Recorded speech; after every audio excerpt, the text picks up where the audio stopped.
आइए आज आपको चावला निवास में रहने वाली आकांक्षा की कहानी सुनाते हैं। कहानी क्या है इसे आप आकांक्षा की आप बीती ही समझ लीजिए। तकरीबन 8 साल पहले शादी होकर आकांक्षा चावला परिवार की बहू बनकर उनके घर आई थी। आकांक्षा बिल्कुल वैसी थी जैसा निर्मला चाहती थी। निर्मला की बहू बनने के बाद उसने परिवार के माहौल में खुद को ढालने की हर संभव कोशिश की और इस तरह जल्द ही वो घर में सबकी फेवरेट हो गई। निर्मला की 4 संतान थी। सबसे बड़ा बेटा धीरज, जिसके साथ आकांक्षा की शादी हुई थी। धीरज से छोटा नीरज था और नीरज के बाद 2 छोटे भाई बहन नीता और सूरज भी थे। घर में सबसे बड़ी होने के कारण जब आकांक्षा शादी होकर इस परिवार में आई तो ननद, देवर, सास, ससुर सब की जिम्मेदारियों को उसने बखूबी संभालना शुरू कर दिया। भाभी, मेरे कपड़े आयरन के लिए दिए थे ना आपको, एक भी शर्ट दिखाई नहीं दे रही है। आयरन वाला कपड़े देकर नहीं गया क्या? अरे नीरज सॉरी, मैं तो भूल गई। तुम ऐसा करो ना, आज अपने भैया की कोई शर्ट पहनकर चले जाओ। मैं आज पक्का से तुम्हारे कपड़े आयरन करवा के रख दूंगी। ये क्या बात होती है भाभी, आपको पता है ना मुझे ऐसे किसी के कपड़े एक्सचेंज करके पहनना बिल्कुल पसंद नहीं है। मैं देख रहा हूँ आजकल आप कोई भी काम मन से नहीं करती हो। अब आपके चक्कर में मुझे ऑफिस के लिए लेट ज़रूर हो जाएगा। ऐसी बात नहीं है नीरज, मैंने बोला ना आज मैं पक्के से सब काम करवा दूंगी। तुम अभी के लिए मैनेज कर लो ना प्लीज़। आकांक्षा जल्दी से नीरज को पति धीरज की शर्ट लाकर देती है, जिसे पहनकर नीरज गुस्से में बड़बड़ाते हुए अपने ऑफिस के लिए निकल जाता है। अरे आकांक्षा, मैंने तुमसे कहा था ना मेरी इस शर्ट में बटन टांग देना। पिछले हफ्ते से ये काम पेंडिंग है, अभी तक बटन नहीं लगाया तुमने। अरे मेरे तो दिमाग से निकल गया था। तुम नाराज़ मत हो, प्लीज़ कोई और शर्ट ट्राई कर लो ना। इसको यहीं साइड में रख दो, मैं जैसे ही टाइम मिलेगा ना फटाफट इसमें बटन डाल दूंगी। 1 हफ्ता हो गया, तुम्हारे पास 5 मिनट का टाइम नहीं है? कितना टाइम लगता है एक बटन टांगने में? देखो धीरज प्लीज़, सुबह सुबह काम का समय है, बहुत सारा काम पेंडिंग है किचन में। अब इस समय मैं तुम्हारा बटन लेकर बैठूंगी ना तो नाश्ते के लिए देर हो जाएगी और तुम्हें भी तो ऑफिस निकलना है ना। प्लीज़ इस समय तुम कोई और शर्ट पहन के मैनेज कर लो ना। मैं बोल रही हूँ ना, प्रॉमिस आज मैं सब काम कर दूंगी। अभी आकांक्षा धीरज से बात कर ही रही थी कि इतने में सास की आवाज़ सुनाई देती है। अरे आकांक्षा भाई, तुम टाइम देखना भूल गई हो क्या? क्या बात है, पहले तो 7 बजे तक चाय हमारे कमरे में आ जाती थी, लेकिन देख रहे हैं जैसे जैसे समय बीत रहा है ना तुम्हारा काम एकदम ढीला रहने लगा है। 8 बजने को है लेकिन अभी तक चाय नहीं मिली। अब कहो तो कल से हम ही उठकर चाय बना लिया करें। देख लो धीरज, यही होता है, शादी के कुछ सालों बाद सास ससुर की इज्जत नाम के लिए बचती है। माँ जी, मैं अभी अंश को छोड़कर आती हूँ, उसके स्कूल बस का टाइम हो गया है, उसके बाद आकर आपके लिए चाय बना देती हूँ। इतना कहकर आकांक्षा सास का जवाब सुने बिना ही बेटे अंश का हाथ पकड़कर तेज कदमों से घर से बाहर निकल जाती है। कभी कभी तो मुझे ऐसा लगता है इस घर में काम करते करते मैं पागल हो जाऊंगी। अरे काम करने वाली मैं अकेली और ऑर्डर चलाने वाले इतने सारे लोग, किसी को जरा सी भी शर्म नहीं आती कि थोड़ा सा हाथ पैर खुद भी हिला लिया करे, कभी किसी के काम में मदद भी करवा दे। जिसे देखो चला आता है एक नई फरमाइश लेकर। और सबसे बड़ी बात, एक का भी काम ना होना टाइम से तो ऐसे मुंह फुला लेते हैं जैसे मैंने आज तक कभी किसी के लिए कुछ किया ही नहीं। पति तो पति, यहाँ देवर और ननद भी ताने मारने से पीछे नहीं हटते। पता नहीं कब ये सब ठीक होगा। अब तो मैं माँ जी से बोल देती हूँ कि जल्दी से नीरज की शादी करे और लेकर आए उनके लिए दुल्हनिया। अरे कम से कम इन साहबजादे के काम तो थोड़े कम होंगे मेरे ऊपर से। इनकी पत्नी आएगी तो अपने पति की जिम्मेदारी तो संभालेगी। आकांक्षा बड़बड़ाते हुए बस स्टॉप तक पहुंच गई थी। वहां जाकर उसने फटाफट से अंश को बस में बिठाया और तेज कदमों से अपने घर की ओर लौट गई। घर पहुंचकर कितनी देर लगा दी तूने लौटने में। ये देख वंश कब से रो रहा है, बिल्कुल संभलता ही नहीं है। तू देख क्या हुआ इसे। देखती हूँ, लाइए मुझे दीजिए। आकांक्षा ने अपनी 1 साल की बेटी को गोद में उठाया और उसे चुप कराने की कोशिश करने लगी। अरे भाभी, मम्मी कब से चाय के लिए बोल रही है, फटाफट से चाय बना कर दे दो ना यार उनको। मुझे कॉलेज के लिए देर हो रही है, मैं निकल रही हूँ। मेरी जिंदगी तो चक्कर घिन्नी बनकर रह गई है। एक बार में कितने काम करूं मैं। अभी वंश को दूध पिला रही हूँ, थोड़ा टाइम लगेगा, तब तक थोड़ा वेट कर लीजिए। हर गुजरते समय के साथ आकांक्षा का गुस्सा और चिड़चिड़ाहट बढ़ती जा रही थी। एक दिन, बहुत हो गया माँ जी, अब कब तक इंतजार करना पड़ेगा। अरे नीरज की अब तो जॉब भी लग गई है, अब कोई लड़की देखकर शादी करिए ना इसकी। मेरी जिंदगी तो चक्कर घिन्नी बनकर रह गई है। एक बार में कितने काम करूं मैं। अभी वंश को दूध पिला रही हूँ, थोड़ा टाइम लगेगा, तब तक थोड़ा वेट कर लीजिए। हर गुजरते समय के साथ आकांक्षा का गुस्सा और चिड़चिड़ाहट बढ़ती जा रही थी। एक दिन, बहुत हो गया माँ जी अब कब तक इंतजार करना पड़ेगा? अरे नीरज की अब तो जॉब भी लग गई है, अब कोई लड़की देखकर शादी करिए ना इसकी। कब तक मैं इतना बड़ा परिवार अकेले संभालती रहूंगी? हाँ बेटा, कोई अच्छी लड़की मिले तब तो शादी करे। हम तो अपनी तरफ से लड़की ढूंढ ही रहे हैं।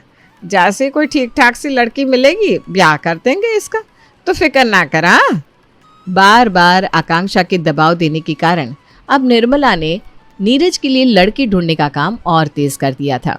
कुछ दिनों में उन्हें रजनी नाम की एक लड़की मिलती है, जिसके साथ नीरज की शादी की बात पक्की हो जाती है। कुछ दिनों में नीरज और रजनी की शादी हो जाती है और रजनी देवरानी बनकर आकांक्षा के घर पहुंच जाती है। आकांक्षा बहू, कई दिन हो गए, आज तुम बढ़िया सी चटनी पीस लेना। धनिया, मिर्ची, पुदीना वगैरह ला कर रख दिया है तुम्हारे बाबूजी ने। ठीक है माँ जी, अभी तो मैं मुन्ना की मालिश कर रही हूँ, फ्री होकर बनाती हूँ चटनी। मुन्ना की मालिश करने के बाद आकांक्षा रसोई में जाती है और चटनी बनाने के लिए धनिया और पुदीना वगैरह साफ करने लगती है।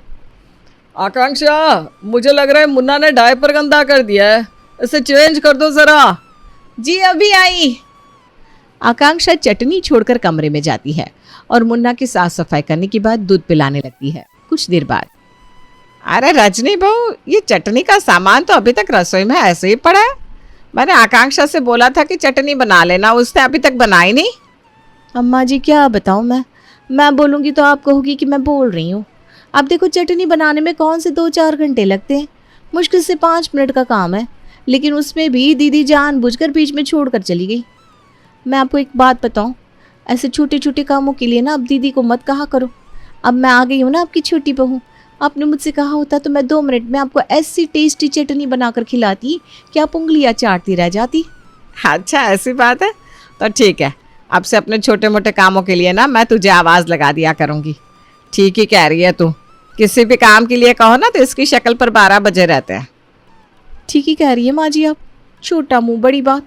अब कल ही देवर जी ने भाभी से बोला कि उनकी टी शर्ट में थोड़ा दाग लग गया है, उसे साफ कर दे। लेकिन देखो बाकी सारे कपड़े धुल गए, लेकिन देवर जी की वो टी शर्ट अभी तक जस की तस रखी हुई है।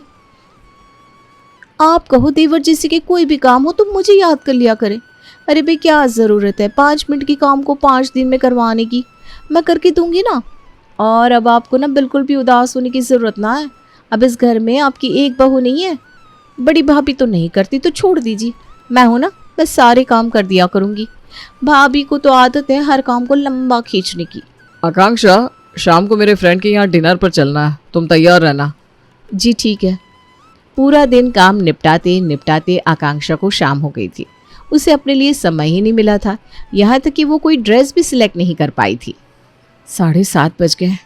धीरज कुछ ही देर में आते होंगे, मुझे ऐसे हुलिये में देखेंगे तो नाराज़ हो जाएंगे। साड़ी पहनने का भी टाइम नहीं है, फटाफट से सूट डाल लेती हूँ। आकांक्षा जल्दी जल्दी एक हल्का सा सूट निकाल कर पहन लेती है और दोनों बच्चों को भी रेडी करने लगती है। कुछ ही देर में धीरज घर आ गया था। जल्दी जल्दी वो लोग पार्टी में पहुंचते हैं। पार्टी से लौटते समय, तुमने देखा आकांक्षा कैसे रहती हैं बाकी औरतें, और एक तुम अपने आप को देखो। अरे 35 की साल में 45 की लगने लगी हो तुम। ना ढंग के कपड़े सिलेक्ट करती हो ना मेकअप। अपना हुलिया देखा है? अरे क्या हो गया है तुम्हें? यकीन ही नहीं होता कि तुम वही लड़की हो जिसके साथ मैंने शादी की थी। थोड़ा मेंटेन करके रखना चाहिए ना खुद को। पार्टी में बाकी औरतों का ड्रेसिंग स्टाइल देखा तुमने? मेरे साथ घर से बाहर निकलने में अगर इतनी ही शर्म आती है ना आपको तो ठीक है, आगे से मैं आपके साथ किसी पार्टी में नहीं जाऊंगी। और धीरज, जिम्मेदारी इंसान को बदल देती है। बाकी लोगों का मेरे साथ कोई कंपैरिजन नहीं है। जैसी जिंदगी मैं जी रही हूँ ना, उसमें मैं अपने आप को बस इतना ही मेंटेन करके रख सकती हूँ।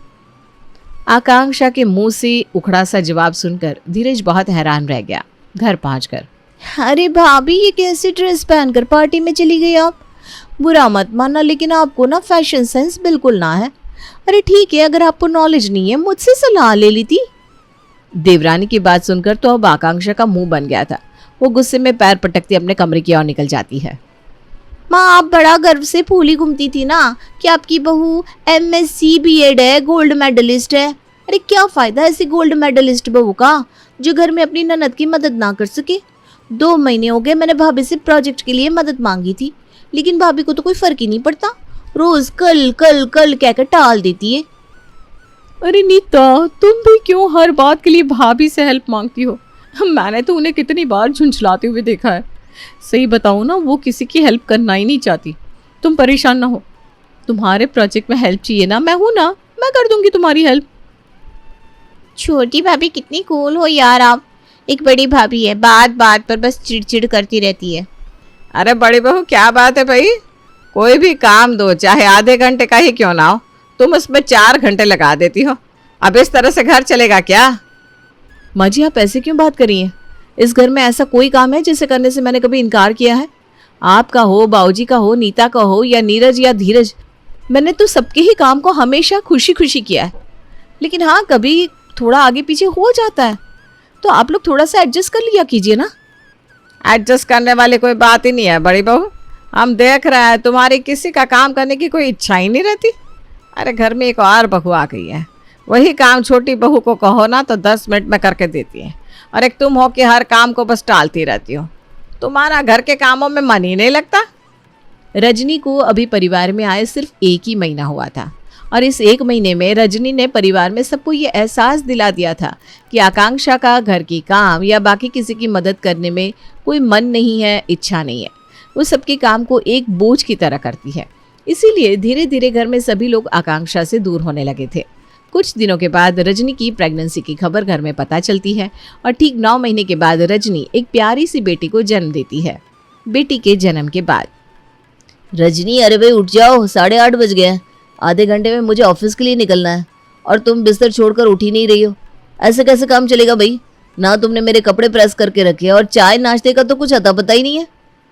नीरज, मेरा दिमाग खराब मत करो, मैं पहले से ही बहुत परेशान हूँ। अरे पूरी रात सोने नहीं दिया गुड़िया ने, पूरी रात जाकर बच्चों को संभालना पड़ता है मुझे। सुबह भी जल्दी उठ जाऊंगी, ऐसी उम्मीद कैसे कर सकती हो तुम? ये क्या बात होती है रजनी? अब तो गुड़िया 3 महीने की हो गई है, अब बहुत कर लिया तुमने आराम। अब थोड़ा घर के कामों में हाथ लगाओ। जब तक शादी नहीं हुई थी तब तक तो भाभी टिफिन बना कर देती थी। अब शादी हो गई इसलिए भाभी को किसी भी काम के लिए कहना मुझे अच्छा नहीं लगता। कब तक ऑफिस में कैंटीन का खाना खाकर काम चलाता रहूंगा? आपको कुछ समझ में नहीं आता कि मेरे पास एक छोटा सा बच्चा है, और उस बच्चे के साथ मेरी क्या हालत हो जाती होगी पूरा दिन। ना मुझे दिन में सुकून मिल रहा है, ना रात में आप मदद करने आते हो, ऊपर से मुझे बातें सुना रहे हो। मुझे कोई शौक नहीं है कि आपको कैंटीन का खाना खिलाऊं। अरे बाबा, बहुत कोशिश करती हूँ लेकिन नहीं उठ पाती मैं सुबह जल्दी, नहीं हो पा रहा है, मुझे बख्श दो। अरे नीरज क्या हो गया बेटा? देख रही हूँ आजकल रोज ही तुम्हारे कमरे से बहू के चीखने चिल्लाने की आवाज़ सुनाई देती है। सब ठीक तो है ना? ये बात आप अपनी बहू से ही पूछो। आप ही बताओ मैंने इससे क्या गलत कह दिया जो ये ऐसी बात करी है? 3 महीने की हो गई है गुड़िया, लेकिन इससे तो जैसे घर की जिम्मेदारी है और काम से कोई मतलब ही नहीं है।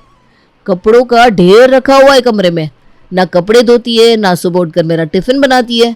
किसी शर्ट का बटन निकला हुआ है तो किसी की तुरपाई खुल गई है। अब इन छोटे छोटे कामों के लिए इंसान अपनी पत्नी से नहीं कहेगा तो और किससे कहेगा? छोटी बहू तू तो बड़ा कॉलर टाइट करते हुए मेरे पास आती थी। माँ जी जो भी काम हो मुझे बताओ, मैं फटाफट से कर दूंगी।